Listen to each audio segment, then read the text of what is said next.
Magandang araw mga kababayan ko, and for this video ay pag-uusapan natin itong maingay ngayon sa social media, itong pag-uudyok ng netizens sa Vico Leni tandem sa 2028 elections. Now, inuudyokan sila ng mga netizens na tumakbo for a higher office in the coming elections 2028, but it's too early to tell, no? Katulad nga nung balikan natin itong interview kay Mayor Vico Soto last year. I think this happened on the last quarter of 2025, wherein sinabi niya na hindi na siya interesado na tumakbo for another position in the next years to come. So nakakalungkot, no, kung sino pa talaga yung taus-pusong naninilbihan, kung sino pa talaga yung mga totoong nagseserbisyo sa atin, ay sila pa talaga yung hindi gahaman at sakim sa posisyon.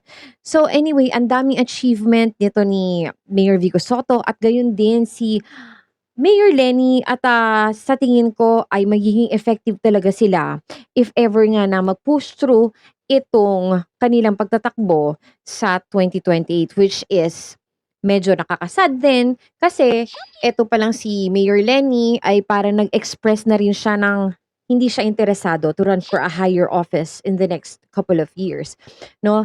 Now, eto na nga, napag-uusapan nga ito, no, pero kasi ito si Vico Soto, I think masyado pa siyang bata for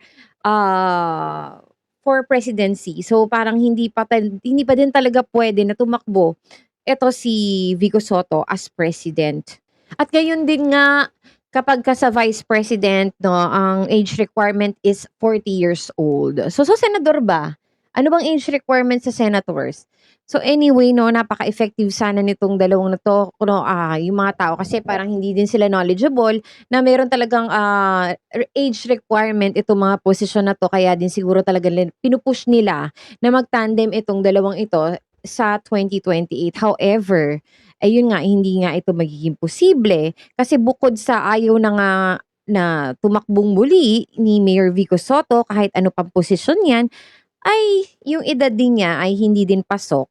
So ito, ulitin ko na naman 'tong storya na 'to, 'no, malakas talaga ang magiging laban ni Mayor Leni kung sakaling siya ay, tatakbo against Sara Duterte, 'no. Kasi ang matunog lang naman na pangalan ngayon, sa ngayon, ay dahil nga nagdeklara itong si Sara Duterte na tatakbo siya sa 2028, 'no, siya yung pinakamatunog na pangalan ngayon at, alam naman natin kung bakit ginagawa ito ni Sara Duterte, 'no, na ito ipag-a-announce niya na siya ay tatakbo sa 2028. However, ito nga, kung sakali na tatakbo siya at, kakasa din sa laban itong si Mayor Leni, malaki talaga ang tsansa na manalo si Mayor Leni kasi ganito yun guys, ikukuwento ko na naman uli sa inyo 'to.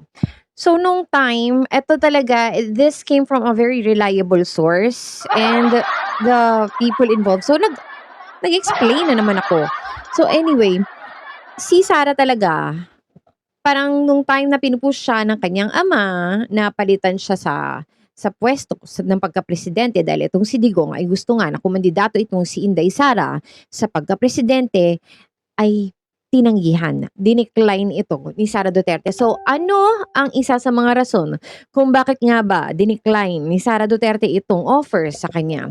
So, ang reason daw niyan ay dahil daw nung una daw siguro parang napag-isip-isip niya na maaari nga siyang tumakbo, pero nag-conduct sila ng kanyang mga kaibigan o mga kaalyado na mga kongresista sample survey, hindi ito official survey ha. This survey happened sa nasasakupan nilang bayan, ganyan, itong mga kongresista na 'to. Tapos nung nag-survey sila kung sino sa tingin nila ang karapat-dapat sa posisyon ng pagkapresidente, si BBM daw talaga. This is no joke, 'no. Alam ko mga DDS dito magre-react na naman, pero this is the truth. Wala 'tong halong talk shit. So si BBM daw talaga ang number one. So second si Leni. Alam naman natin na halos dikit talaga ang laban nilang dalawa, 'no, nung time na pareho silang kumakandidato. Halos dikit na dikit talaga ang laban, at kung makikita niyo nga yung time na, nagra-rally-rally na ganyan, yung campaign rallies, makikita niyo halos magkasing dami ang uma-attend sa kanilang mga campaign rallies. So anyway, unang-una daw niyan si PBBM, pangalawa si Leni Robredo, pangatlo ay si Isko Moreno, at pang-apat lang si Sara. So parang kung tutuusin kulelat talaga siya, 'di ba? So alam natin na ang laki ng agwat niya kay Sara. So kapag ito si Mayor Leni ang tumakbo, patay na. Tapos na ang karera ni Inday.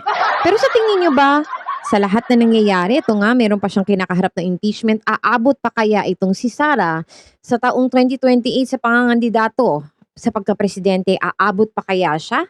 O machuchugi? Machuchugi! 'Di ba?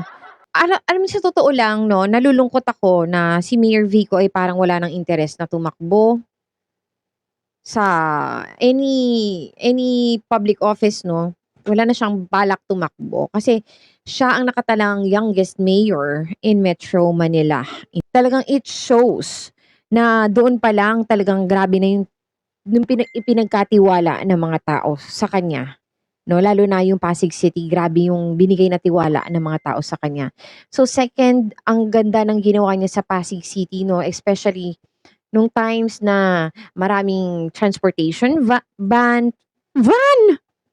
Transportation ban, tapos yung mga struggles during commute. Alam niyo ba na ginawa niyang libre ang transportation for healthcare workers and frontliners? At saka marami din siyang, pinayagang mga mobile market and kitchens. Tapos laging merong, disinfection drones. So nag-purchase siya ng disinfectant drones na magsa-spray sa mga buildings, sa mga streets, sa city sanitation purposes. No, each drone carries 10 liters of fluid and assists in battling the spread of COVID-19 germs.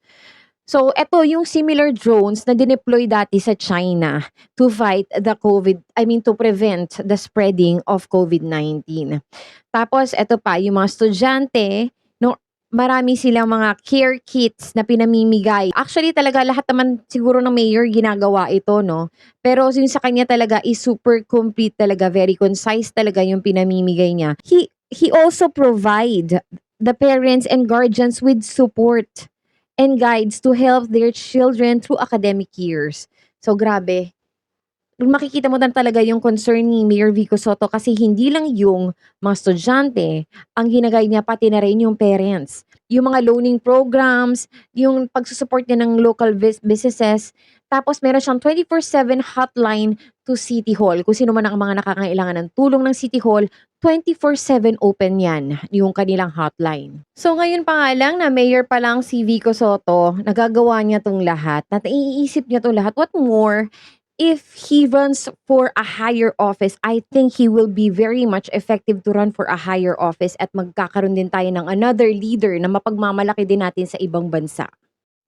Now, itong kay Mayor Leni Robredo, hindi ko na kailangan isa-isahin ito sa inyo dahil alam niyo naman, kitang-kita niyo naman, naging VP natin siya, and she really works hard no matter what the situation is, and no matter kung sino man yung katrabaho niya, she always brings something to the table. So there's no doubt about how she works. Kasi makikita niyo talaga, good governance in focus talaga siya.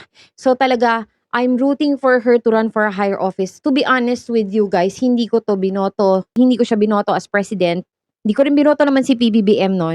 So, hindi ko na ikukwento kung sino yung binoto ko. So, hindi ko sila binoto, pero I believe that there is something special with Madam Leni Robredo. Why? Because my family supported her. And hindi ako basta-basta nagtitiwala sa isang tao kapag hindi nagbigay ng tiwala ang aking pamilya. Alam niyo ba na I came from a family who are politically inclined also. But they chose to support Leni Robredo talaga. The last time that she campaigned for presidency, they campaigned for her.